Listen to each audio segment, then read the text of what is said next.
कि जाति पात नहीं पूछे कोई, हरि के भजे सो हरि के हुई। ये बिल्कुल सही बात है कि हर समाज के हर वर्ग का प्रतिनिधित्व होना चाहिए, इसमें कोई दो राय नहीं है।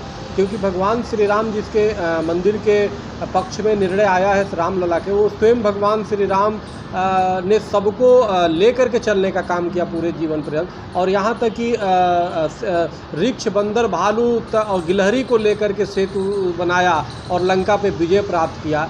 जिसने सबरी के जूठे बेर खाए, दूसरी तरफ निषाद राज को गले लगाया और मित्र बनाया। तो जो सुग्रीव और हनुमान जी के अनन्य भक्त हुए, तो कहने का मेरा मतलब है कि भगवान श्री राम समन्वय के प्रतीक थे, सबको लेके चलने के। तो निश्चित रूप से सरकार का ये कर्तव्य और दायित्व तो बनता था कि सभी वर्गों को प्रयास ये करना चाहिए था कि अधिक से अधिक जो राम भक्त हैं, जो हर वर्ग के लोगों को उसमें ट्रस्ट में जगह देना।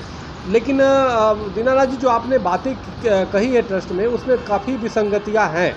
और एक तो आप ये देखिए कि जो शुरू से राम मंदिर का केस जिन लोगों ने लड़ा, पक्षकार थे, उन तक को नहीं पूछा गया। और पूछने की तो बात, ट्रस्ट में रखने की बात दूर की बात है, उनको निमंत्रण तक भी नहीं दिया गया वहाँ पे आने का। तो कहीं ना कहीं सरकार का उसमें जो बनाया वो कुछ एक संस्था, यानी सिर्फ विश्व हिंदू परिषद उसकी योग्यता मेन थी कि विश्व हिंदू परिषद या संघ का व्यक्ति है उसको रखा जाए, वो चाहे कोई भी हो। तो ये देख करके ऊपर से नीचे तक के लोगों को इस तरह से भरा गया ट्रस्ट में। तो विसंगतियाँ उसमें है, इसमें कोई दो राय नहीं। सरकार को चूँकि सर्वोच्च न्यायालय ने अधिकार दे दिया, तो सर्वोच्च न्यायालय ने तो अधिकार दे दिया आप ट्रस्ट बनाओ, लेकिन उसने थोड़े कहा कि एक संस्था के लोगों को भर दो या एक उसमें ऐसे समुदाय को भर दो। उसने तो ये कह के बोला था कि सरकार तो एक निष्पक्ष संस्था होती है, वो सबकी संस्था होती है, उसमें सबकी सहभागिता होनी चाहिए। तो कहीं ना कहीं सरकार इसमें फॉल्ट की है, सरकार की इसमें कमी नाकामी रही है। और निश्चित रूप से बाद में इस बात को उठेगा। अब मेन बात अभी इस समय यह है कि जो 1528 से लड़ाई चल रही थी, जो 49 से हिंदू महासभा जिस लीगल लड़ाई लड़ी, ये लड़ाई ध्यान दीजिएगा, हिंदू महासभा 1949 से लड़ रही थी और सुप्रीम कोर्ट तक हम लड़ाई लड़े और सुप्रीम कोर्ट से हम जीत के लाए हैं। इस जो संस्था इस समय ट्रस्ट पे काबिज है, खासतौर से विश्व हिंदू परिषद, उसकी जन्म ही 84 में हुआ है। लेकिन चूंकि सरकार है तो ये है ना कि अपनी सरकार है तो बस ठीक है, तो कोई बात नहीं, सरकार तो हम लोग को भी है, लेकिन सरकार शायद उनको ज़्यादा बड़े राम भक्त मानती है, तो कोई बात नहीं। अब ट्रस्ट बन गया, राम मंदिर भव्य बने। जब हो रही थी उसमें आपका ही बड़ा महत्वपूर्ण रोल रहा है। हर हेयरिंग के अंदर आप उपस्थित थे सुप्रीम कोर्ट के अंदर, लेकिन आपने एक इंटरव्यू में ये भी कहा था कि मुस्लिम को मस्जिद के लिए जगह नहीं दी जाएगी, लेकिन सरकार ने दे दी। नहीं, देखिए, मैं तो शुरू से मेरा ये कहना था और आज भी मैं कह रहा हूँ कि बाबर के नाम पे जिस प्रकार से मस्जिद की मांग की जा रही थी, अब तो चूंकि वो सर्वोच्च न्यायालय का जो आदेश आया है, तो सर्वोच्च न्यायालय है, हम कानून का सम्मान करते हैं। लेकिन बाबर के नाम पे अयोध्या नहीं, देश के किसी भी कोने में मस्जिद बनाने के हम समर्थक नहीं हैं। और अगर बनेगा तो सबसे पहले उस मस्जिद को, बाबर के मस्जिद को तोड़ने के लिए हिंदू महासभा जाएगी, आगे बढ़ेगी, और उसमें मैं आगे रहूँगा, हथौड़ा लेकर तोड़ डालूंगा। तो इसमें मुझे कोई वो नहीं है। उसके लिए चाहे किसी से लड़ाई लड़नी पड़े, उसके लिए चाहे कुछ भी हमें करना पड़े। बाबर एक विदेशी आक्रांता था और वो अगर अयोध्या नहीं, भारत के किसी भी कोने में अगर वो मस्जिद बनता है तो सबसे पहला हथौड़ा मैं मार के तोड़ दूंगा, क्योंकि बाबर युग खत्म हो गया। और बाबर के वंशज मीर बाकी ने मस्जिद बनने का इंतजार करेंगे, सुनिए ना, बाबर के वंशज जो थे प्रिंस अब्दुल, उन्होंने स्वयं माफ़ी मांगा है उस कृत्य के लिए कि इसलिए मांगा, जो आपने पत्र चलाया भी है कि जो अयोध्या जी में जो मीर बाकी ने तोड़ा राम मंदिर को, उसके लिए माफ़ी मांगा है। दूसरी बात, मस्जिद की बात कर रहे हैं। देखिए, मस्जिद की जो बात है, उसने सर्वोच्च न्यायालय का जो आदेश दिया है, कोर्ट ने 5 एकड़ ज़मीन दिया है, तो 5 एकड़ ज़मीन उनको दिया है। वो मस्जिद बनाए या कुछ भी बनाए, उनका वो काम है, वो भी अब वो कर दिया। लेकिन सरकार को इस पर बिल्कुल एक हलफनामा दाखिल करना चाहिए था। और हमारी हिंदू महासभा से शुरू से यही थी कि भाई, जब राम मंदिर का ये स्पष्ट हो गया कि राम मंदिर का वो जगह था, फिर दूसरे को देना है तो जजमेंट सेटलमेंट हो रहा है कि थोड़ा तुम ले लो, थोड़ा तुम ले लो। तो इस चीज़ का मैं बिल्कुल समर्थक हिंदू महासभा नहीं है। लेकिन अगर जो सद्भावना के रूप में अगर सुप्रीम कोर्ट देता है, सरकार देती है, तो लेकिन एक बात ज़रूर ध्यान दें कि वहाँ पे बाबर के नाम पे मस्जिद किसी भी कीमत पे नहीं बनना चाहिए। वहाँ पे आप लाइब्रेरी बना लो, हॉस्पिटल बना लो, जो बनाना है बनाओ, जो सबके हित के लिए काम आए। ऐसा है पार्टी या मौन की बात ये है, आप इस बात को समझिए, देश में जिस प्रकार से एक विचारधारा चल रही है, देश में एक ऐसी विचारधारा, अलगाववादी विचारधारा है, वो विचारधारा इन इस्लामिक आतंकवाद का रूप है।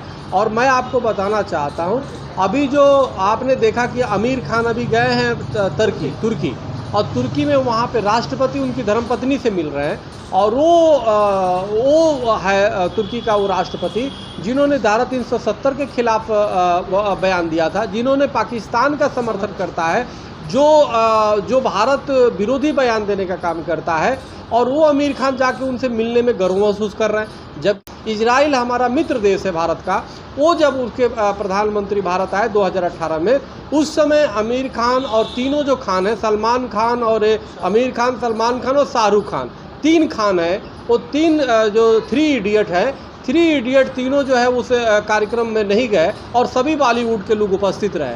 तो कहीं ना कहीं ये जो 3 इडियट वाली जो खान वो है, कहीं ना कहीं ये अलगाववाद विचारधारा, अलगाववादी ये सोच ही अलग है। और ये सोच काफ़ी ऐसे कट्टरपंथियों में हो रहा है। सबको मैं नहीं कह रहा हूँ, काफ़ी ऐसे मुसलमान हैं जो मंदिर बना तो हमको खुद बधाई देने के काम, बधाई उन्होंने दिया।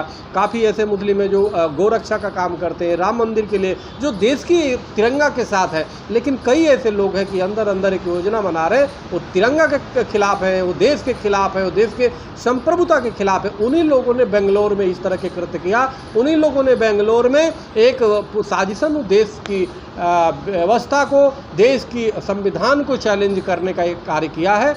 निश्चित रूप से ऐसे लोगों पे कड़ी से कड़ी कार्रवाई होनी चाहिए, और इसकी राजनीतिक वो भी जांच होना चाहिए कि आखिर कौन कौन से पॉलिटिकल विंग है जो इस तरह के सक्रिय है, जो चाहता है कि देश में अमन और चैन को खराब किया जाए। एक छोटा सवाल है यार, क्या लगता नहीं आपको कहीं ना कहीं ये मॉक ड्रिल के बहाने हमें डराया जा रहा है, हिंदुस्तान को डराया जा रहा है? देखिए, ये ट्रेलर है, मैं आपको बता रहा हूँ, इसका रूप कभी बड़ा हो सकता है, और अगर जो स्थिति होगा तो ये ठीक नहीं होगा। लेकिन एक बात मैं और कहना चाहता हूँ, भी कल की जो घटना है, कल देखिए पिछले काफ़ी महीनों से शाहीन बाग में लोग बैठे हुए थे। शाहीन बाग में वो लोग थे जो देश विरोधी नारे लगाने का काम कर रहे थे। उसमें पूरी देश की जनता ने सरकार का साथ और समर्थन किया था, यहाँ तक कि बीजेपी को भी समर्थन किया था, हम लोगों ने भी का भी समर्थन किया था। आज जिस प्रकार से कल भारतीय जनता पार्टी के लोगों ने उसे अपने सदस्यता दे करके उनको सम्मानित किया है, ये पूरे देश का अपमान किया है। जो देश विरोधी नारे लगा रहे हैं, आप उनको साथ ले रहे हो। राजनीति का मतलब, जब राजनीतिक व्यक्ति सदस्य बनता है तो विधायक भी बनने की योग्यता रखता है, एमपी भी बनने की योग्यता रखता है, मुख्यमंत्री भी बन सकता है, प्रधानमंत्री भी बन सकता है, राष्ट्रपति भी बन सकता है। अब आप जब एक राष्ट्र विरोधी, देश विरोधी नारे लगाने वालों को आप अगर जो आप सदस्यता दे रहे हो, तो इसका मतलब वो संवैधानिक पद पे भी जाएंगे। तो जो आज देश विरोधी नारे लगा रहे हैं, हो सकता है षड्यंत्र करके वो मुख्यमंत्री और प्रधानमंत्री बनेंगे और कल देश से गद्दारी करेंगे। तो आप बताओ, आज बीजेपी के लोग आमिर खान पे चिल्ला रहे हैं कि वो जी चले गए, तुर्की से कैसे मिल गए। अबे आमिर खान और तुम में क्या अंतर है? जो देश विरोधी नारे लगा रहा है दिल्ली में शाहीन बाग के लोग, जबकि देश ने पूरा आपका साथ दिया, उसको आप आज सदस्य बनाने में गर्व महसूस करते हो। और एक तरफ आमिर खान वो देश के विरोध खिलाफ जो बोलता है, तुर्की का राष्ट्रपति, उसके साथ जाके चाय पी रहा है। तो कहीं ना कहीं दोनों की आप नेक्सस है। आप राजनीति बंद करो और राष्ट्रभक्ति को आगे लाओ। देशभक्ति सर्वोपरि, देश हमारा है तो हम सब है। हमें किसी भी प्रकार का आपराधिक व्यक्ति, किसी प्रकार का देश विरोधी बर्दाश्त नहीं होना चाहिए, चाहे किसी भी राजनीतिक संस्थान में हो, संवैधानिक संस्थान में हो, या बॉलीवुड। आज हीरो किसने बनाया? देश के लोगों ने बनाया। आज सरकार किसने बनाई? पूर्ण बहुमत की सरकार देश के लोगों ने बनाई, और आप देश के लोगों को ठग रहे हो दोनों के दोनों। ये बिल्कुल गलत है।